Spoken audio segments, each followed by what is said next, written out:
Paggamit ng naunang kaalaman o karanasan sa pag-unawa ng napakinggang teksto.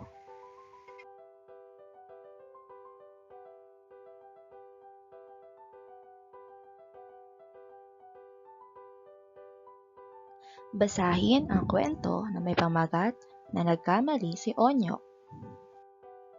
Sabik na sabik si Onyok na pumasok sa paaralan, unang araw kasi ng klase. Sabik din siyang makita ulit ang kanyang mga kaibigan, mga dating kaklase at ang kanilang bagong guro. Ang unang klase nila ay edukasyon sa pagpapakatao. Pinagawa sila ng kanilang guro ng isang pangkatang gawain. Nanghiram si Onyok ng pangkulay kay Pakito dahil nakalimutan niya ang kanyang pangkulay sa kanilang bahay. Masaya nilang ginagawa ang kanilang gawain nang biglang nabali ni Onyok ang pangkulay ni Pakito. Pagkatapos ng kanilang gawain, sinauli ni Onyok ang pangkulay ni Pakito na hindi man lang niya sinabi na nabali niya ito. Nang makita ni Pakito ang sira niyang pangkulay, tinanong niya si Onyok, "Onyok, ikaw ba ang nakabali ng pangkulay ko?" "Hindi ako, si Atong ang nakabali ng iyong pangkulay." Tinanong naman ni Pakito si Atong at ang kanyang sagot ay hindi rin siya ang nakabali nito. Walang nagawa si Pakito at umiyak na lang ito. Nakita naman ito ni Binibining Pamplona at tinanong niya kung bakit umiiyak si Pakito. Pinatawag ni Binibining Pamplona sina Pakito, Onyok at Atong para alamin kung ano ang totoong nangyari. "Mga bata, sino ba sa inyo ang nakabali ng pangkulay ni Pakito?" tanong niya. "Ako po, ma'am. Pasensya na po kung itinuro ko si Atong. Natatakot po kasi akong mapagalitan. Papalitan ko na lang po ang pangkulay ni Pakito na nabali ko." Pag-amin ni Onyok. Dahil sa pag-amin ni Onyok sa kanilang guro, pinatawad siya ni Pakito at Atong.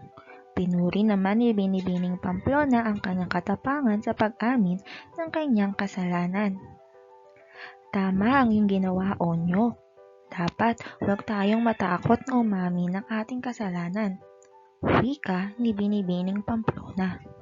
"Maraming salamat po, ma'am," sagot ni Onyok. Masaya si Onyok sa unang araw ng klase. Naintindihan ba ninyo ang kwentong ating napakinggan? Ngayon naman ay sagutin natin ang mga tanong. Ano ang pamagat ng kwento?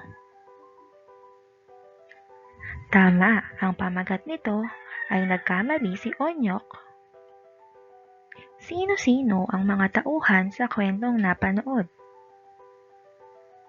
Tama, ang mga tauhan ay sina Onyok, Pakito, Atong at ang kanilang guro. Sino naman ang nakabali ng pangkulay? Tama, ang nakabali ng pangkulay ay si Onyok. May karanasan ba kayo tulad ng sa kwento? Maaari niyo bang ibahagi sa ating klase? Magaling! Ngayon naman ay tukuyin ang larawan at isalaysay ang inyong karanasan dito. Bumuo kayo ng isa o dalawang pangungusap. Maaaring i-pause ang video upang ibahagi ang inyong mga sagot.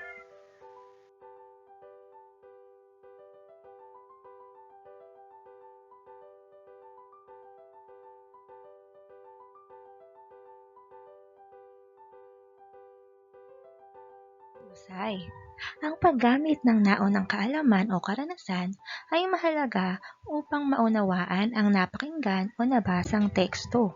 Maaari mong maiugnay ang iyong naunang kaalaman o karanasan sa binabasa o babasahing teksto upang lubos na maunawaan ang nilalaman nito. Para mas lalo pa nating maintindihan ang ating pinag-aaralan, tignan natin ang sumusunod ang mga larawan. Ano-ano po ba ang ating mga tradisyon ay pinagdiriwang? Sa unang larawan, ipinagdiriwang natin ang araw ng mga patay. ay ang pista. At ang pinakagusto ng mga batang tulad ninyo ay ang Pasko. Basahin ulit natin ang kwento. Ang pamagat, ang Pasko. Ang Pasko ay isang masayang pagdiriwang na hinihintay ng mga bata tuwing Disyembre. Maaga pa lang ay isinusuot na ng mga bata ang bago nilang damit at sapatos. Nagpupunta sila sa simbahan upang makinig ng misa. Pagkatapos ay dumadalaw sila sa kanilang ninong, ninang, at mga kamag-anak upang magsalo-salo o manghingi ng aginaldo. Tulad ng nakagawian, sila ay nagmamano sa mga lolo at lola sa kanilang pagkikita. Ngayon naman ay sagutin natin ang mga tanong. Kailan nga natin ipinagdiriwang ang Pasko? Tama, ipinagdiriwang natin ang Pasko tuwing December 25. Ano ang ating ipinagdiriwang tuwing Pasko?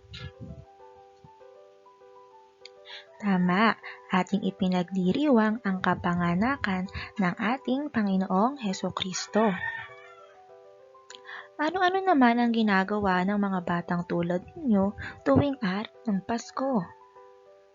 Maaari bang ibahagi ninyo?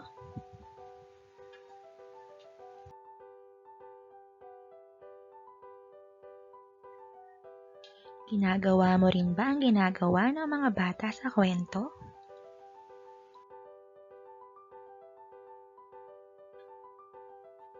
Para sa ating gawain, itala ninyo ang mga gawain sa araw ng Pasko. Maaari ninyong gamitin ang inyong mga unang karanasan sa pagsagot ng ating gawain. Maaaring i-pause ang video habang ginagawa ninyo ang ating gawain. Mahusay mga bata! Isang paraan upang maunawaan ang binasa ay ang pag-uugnay nito sa sariling karanasan. Para sa ating huling gawain, gumawa ng isang talata kung paano ninyo tinitipid ang baon ninyo. Para sa pamantayan, 5 puntos para sa nilalaman at pagkakaugnay, 3 puntos para sa wika at bokabularyo, 2 puntos para sa kaayusan, at ang kabuuan nito ay 10 puntos. Salamat! Hanggang sa muli!